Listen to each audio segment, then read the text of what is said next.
The Canadian Marxist Society is organizing protests across universities in Ontario against Doug Ford's new policy that gives universities until January 1st, 2019 to draw up free speech policies, which will then have to be enforced and periodically reported on to the Education Quality Council of Ontario.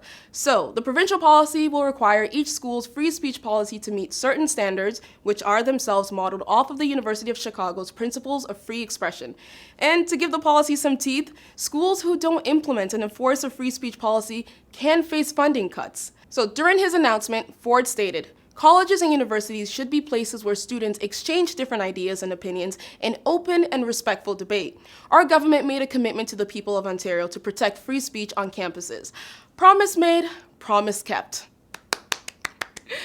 But now the Marxists are complaining about requiring universities to allow controversial conservative speakers without being silenced by howling mobs. They claim that the policy, wait for it, infringes on the right to free speech and is now a way for Ford to cater to his far-right pals.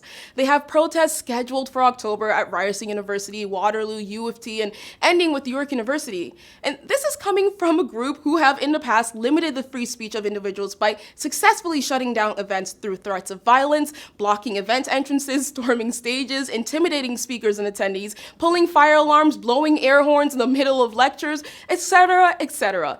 I could go on.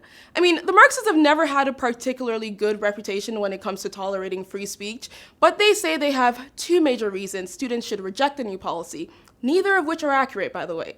First, they argue the policy will allow speakers to spew hate speech in university environments. However, the government statement on the policy stressed that the speech that violates the law is not allowed, adding, the policy would not only protect free speech, but ensure that hate speech, discrimination, and other illegal forms of speech are not allowed on campus. Thankfully, for the rest of us, the Canadian Marxist Society was not included in the discussions over how to define hate speech. And their second criticism, it surrounds a lack of clarity related to the banning of obstructive interference during protests. They argue, which is worth considering, that the action of protesting itself is obstructive and this is just Ford's way of banning students from protesting Nazis.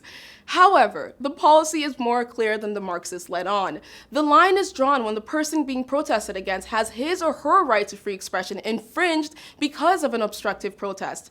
There is a difference between engaging in peaceful protests and, for example, physically blocking entrances to an event to purposely cause a fire hazard in an effort to have the event shut down, or say, spin kicking a pro-life demonstrator on the street.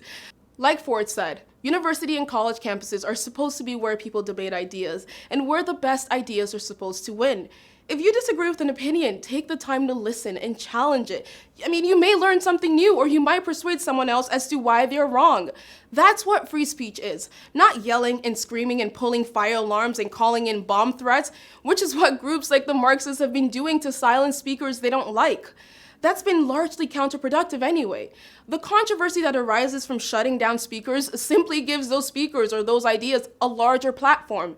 In fact, students should use this policy as an opportunity to invite controversial speakers to your campus for a debate with someone of your choosing, because no one is ever going to change my mind or yours just by shouting through a megaphone.